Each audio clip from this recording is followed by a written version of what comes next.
The story of Israel and Palestine is deeply intertwined with the pages of the Bible, dating back to the time of Abraham.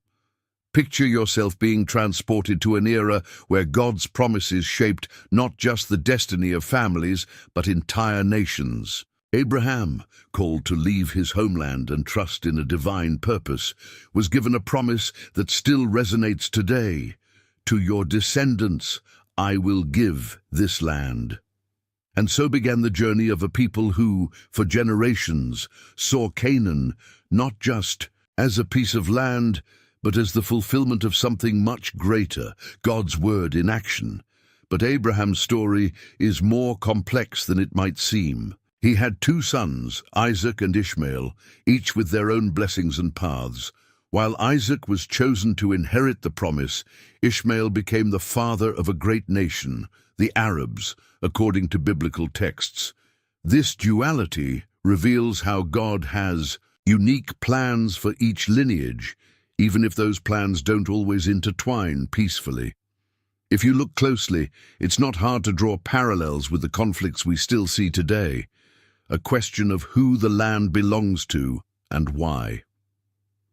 Beyond the initial promise, biblical prophecies play a central role in understanding Israel as a nation. Passages from books like Ezekiel and Isaiah speak of Israel's restoration, describing a people returning home after centuries of exile. Can you imagine the impact of that? For millennia, Jews repeated prayers like "next year in Jerusalem," believing that God would fulfill his word at the right time. When Israel was established in 1948, many saw it as the realization of these prophecies, a living testimony of divine intervention in historical events. This idea of restoration wasn't just spiritual, it was physical and emotional too. Imagine being part of a generation that had lost almost everything in the Holocaust. Families, cultures, entire histories wiped out. And finding, in the creation of the State of Israel, a spark of hope and rebirth. For Jews, it wasn't just about land, it was about dignity, security, and identity. Yet, what some celebrated as a victory was experienced as a catastrophe by others, especially Palestinians whose lives were drastically altered.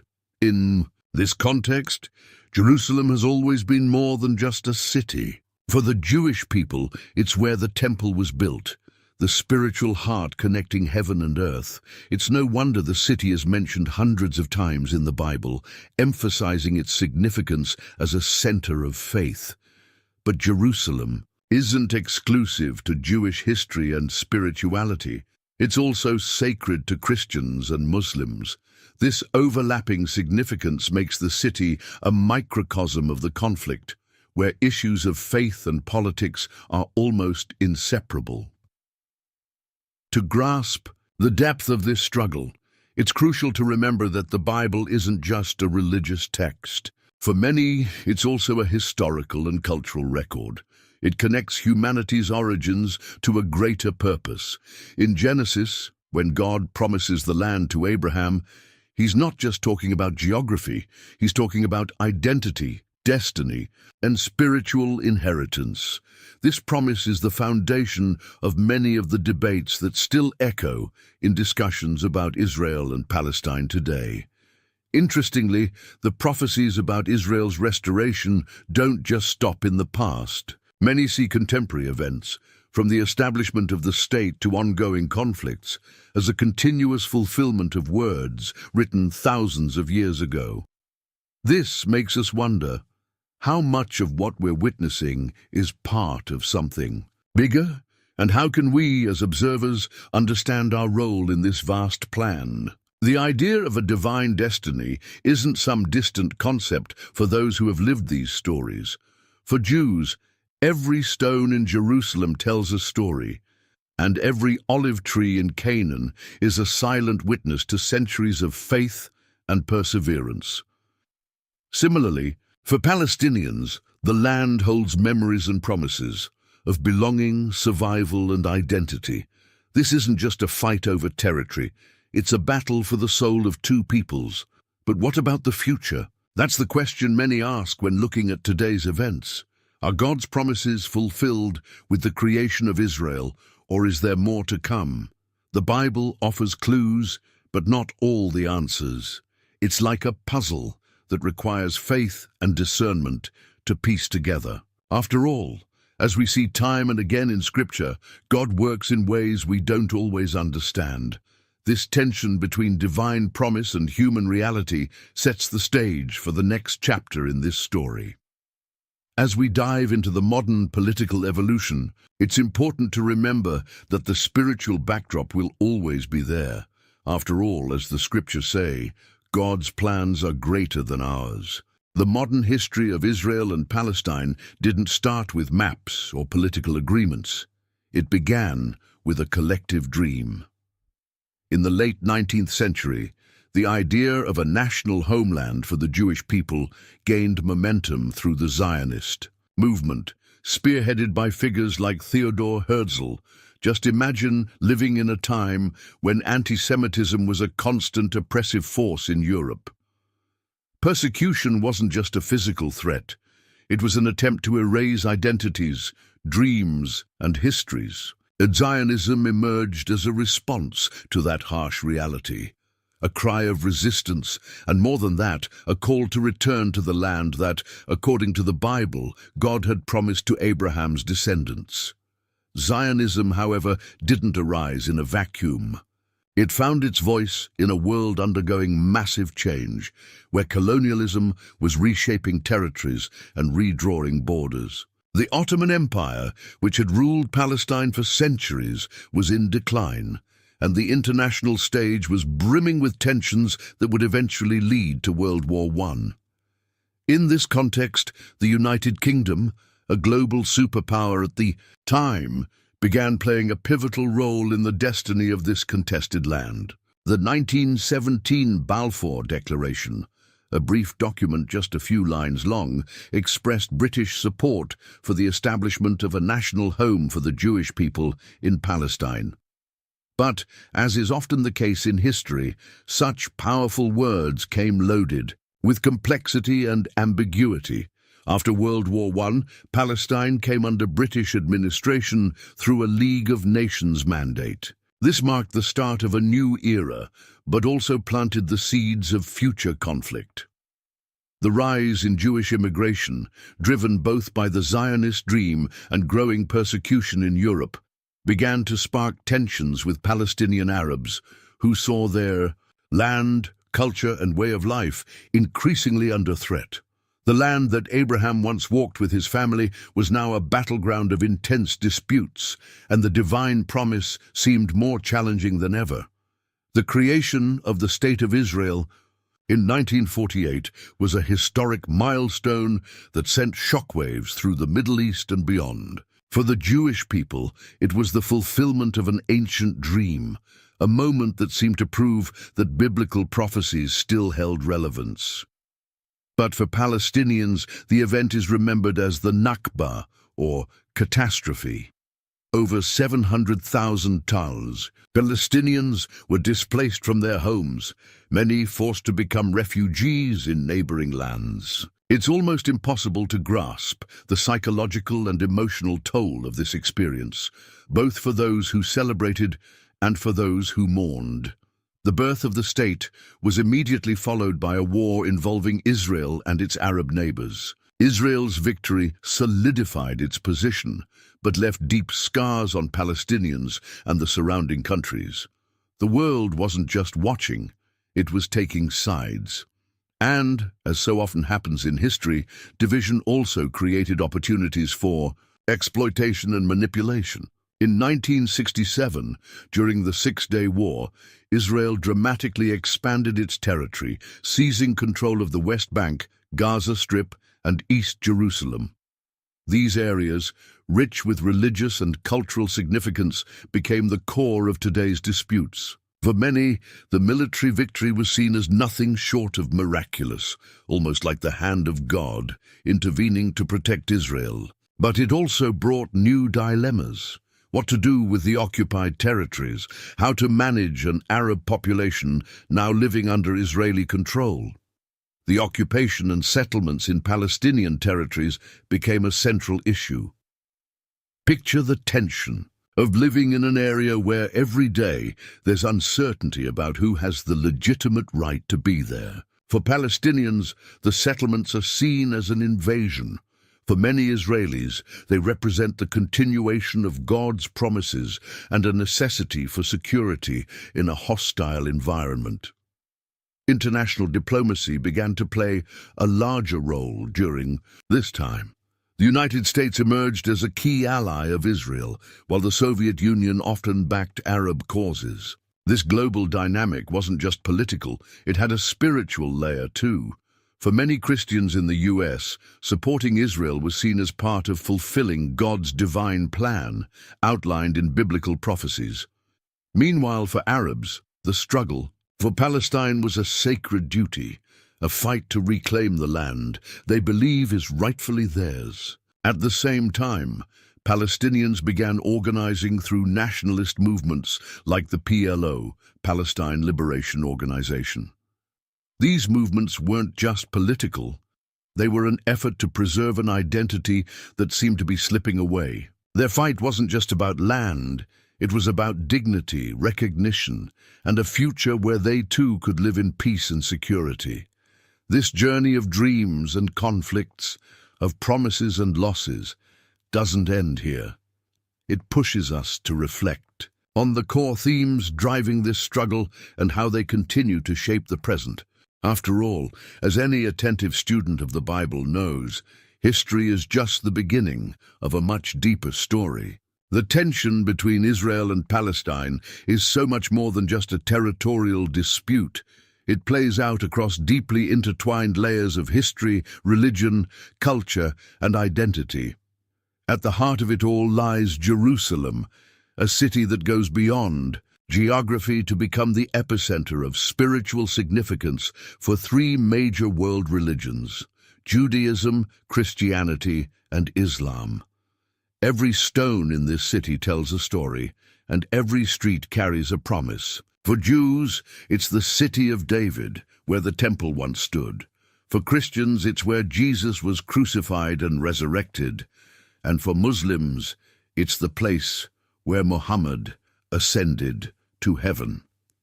This intertwining of meanings makes Jerusalem a flashpoint of passion and claims that often seem impossible to reconcile.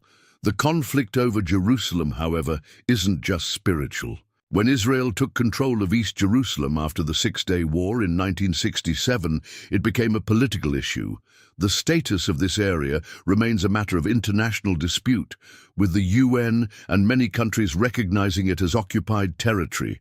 For Palestinians, East Jerusalem is the capital of the state they aspire to build. For Israelis, it's the indivisible capital of their nation, a right given by God and reinforced by their history. This deadlock isn't just a political debate, it's a battleground of religious narratives and national identities. Another central theme is Palestinian resistance. Since the rise of nationalist movements like Fatah and the PLO, the fight for the land has also become a fight for self-determination. Palestinians see their struggle as a matter of justice, while the world watches what many perceive as an unequal battle. A militarily powerful state versus a people trying to reclaim what they believe is rightfully theirs. This resistance takes many forms: peaceful protests, international diplomacy, and in some cases, armed conflict. Every action, whether resistance or retaliation, bears the marks of deep generational pain. The international dynamic is a key piece of this puzzle. During the Cold War, Israel received significant support from the United States, while the Soviet Union often sided with Arab nations. This pattern of alliances continues to shape global relations. The US remains one of Israel's biggest allies, providing military and diplomatic backing, while many Muslim-majority countries stand in solidarity with the Palestinian cause. This global power play amplifies local tensions, turning a regional conflict into a global issue. In this context, Israeli settlements in the West Bank stand out as one of the most controversial issues. For Israel, the settlements are seen as a natural extension of their right to the land, rooted in biblical promises. For Palestinians, they represent illegal occupation that undermines the possibility of a viable state. With every new construction, the hope for peace feels further away, and resentment deepens on both sides. This isn't just about land. It's about what each side perceives as justice and dignity. The role of the UN is another critical factor. Since Israel's creation, the organization has been a forum for debates and resolutions about the conflict. However, its decisions often face resistance and are interpreted differently by the parties involved. Some resolutions call for Israel's withdrawal from occupied territories, while others aim to ensure Israel's security against external threats. This delicate balance between justice and security reflects the challenges of finding a viable path to peace. The spiritual dimension of the conflict can't be ignored. For many Christians, Jews, and Muslims, the contested land isn't just a place, it's a symbol of something greater. Some Christians view the restoration of Israel as part of end-times prophecy, while others see the conflict as a reflection of the struggle between good and evil. This perspective adds a layer of urgency to the discussions, as if every event is part of a divine plan unfolding before our eyes. Another intriguing aspect is how the conflict shapes individual and collective identities. For a young Palestinian, growing up in a refugee camp, the word Israel might evoke loss and injustice. For a young Israeli serving in the IDF, it's a call to protect their family and history. This polarization of experiences creates emotional barriers that are just as hard to overcome as the physical ones. The media plays a crucial role in shaping how the conflict is perceived.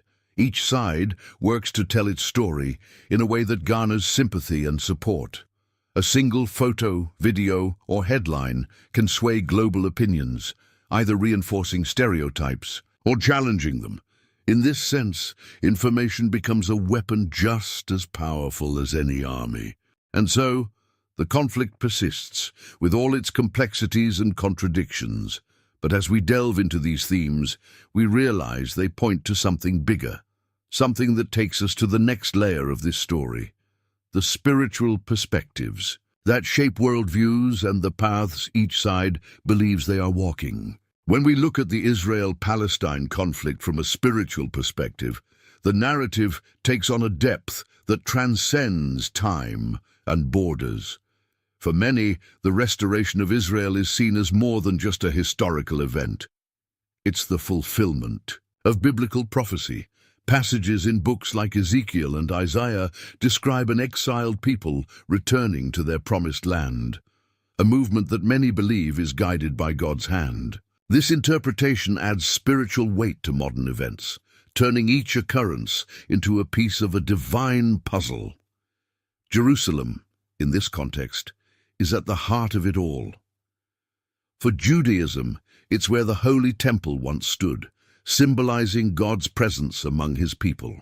In Christianity, it's the city where Jesus taught, was crucified, and rose again, a place that bridges the human and the divine. In Islam, the Al-Aqsa Mosque marks the site of one of Muhammad's most significant spiritual journeys. Each of these traditions sees Jerusalem not just as a place of worship, but as a powerful symbol of hope and transcendence. For evangelical Christians in particular, the restoration of Israel holds eschatological significance. Many believe that the return of the Jewish people to their ancestral homeland is directly tied to end-times events described in Revelation. This perspective makes supporting Israel not just a political stance, but an act of faith. Religious groups organize trips to Jerusalem, fund projects in Israel, and lead prayer campaigns for peace, driven by the conviction that they're part of something far bigger than themselves. However, This spiritual narrative also brings its share of challenges. Many Muslims view the conflict as a fight for what is sacred in their faith. The struggle for Palestine isn't just about survival or territory, it's about spiritual identity. The Al-Aqsa Mosque in Jerusalem is considered the third holiest site in Islam, and protecting it is seen as a religious duty. This makes every clash over the city a spiritually charged event, heightening emotions and convictions on all sides. The idea of a spiritual war is often raised by those who interpret the conflict as a battle between good and evil. This perspective shifts the issue from the physical realm to the metaphysical. For some, Israel represents God's faithfulness to his promises, while the challenges faced by the Jewish people are seen as attacks on God's divine plan. On the other hand, many Palestinians view their struggle not just as political resistance, but as a spiritual mission, a calling to defend what they believe is their God-given right. In this context, prayer plays a huge role. Millions of people around the world pray daily for peace in Jerusalem. Whether in synagogues, churches, or mosques, the cries for justice and reconciliation echo as a reminder that even amid conflict, there's hope. For those who believe in the power of prayer, it's a way to actively participate in God's plan, trusting that, in his timing, a solution will come. Biblical texts also offer guidance on how to approach the conflict. Verses about loving your neighbor and seeking peace are often cited by those advocating for reconciliation between the two sides. This approach emphasizes that, while the disputes run deep and are incredibly complex, compassion and dialogue can be powerful tools for building a more harmonious future. At the same time, some see current events as evidence that God's plan is unfolding. For these individuals, every challenge, every clash, and every peace deal is part of something bigger, a story being written by God himself. This perspective can bring comfort to some, but also creates tensions for others, especially when differing spiritual interpretations collide. Ultimately, the spiritual perspective on the conflict reminds us that this isn't just about land, borders, or politics. It's about how different peoples see themselves, their purposes, and their places in the universe. And it's this dimension that often makes finding solutions so much harder, but also so much more urgent. As we dive into these spiritual nuances, we begin to understand how they shape the decisions and positions of each side. After diving so deeply into this story, it's clear that the conflict between Israel and Palestine is way more complex than the headlines might make it seem. But now that you've got a better understanding of the historical, spiritual, and political layers behind this struggle, here's the big question. What are you going to do with this knowledge? Understanding is the first step towards shifting perspectives and, who knows, maybe even influencing solutions. How about reflecting on what you can take from this and apply to your own life? Think about how we can all learn from the resilience of people fighting for their identity and hope, even in the face of massive challenges. Maybe this can even inspire you to seek ways to foster dialogue and build bridges in your personal or professional relationships. Now, I want to hear from you. Which part of this topic resonated with you the most? Do you think conflicts like this can ever truly be resolved? Drop your thoughts in the comments below. Your opinion matters. And don't forget, if you enjoyed this content, make sure to subscribe to the channel and turn on notifications. That way, you won't miss any of our new videos and can keep learning about important topics like this one. Take a moment to check out some of the other videos already on the channel. They're popping up on your screen right now. Thank you so much for watching, and I'll see you in the next video.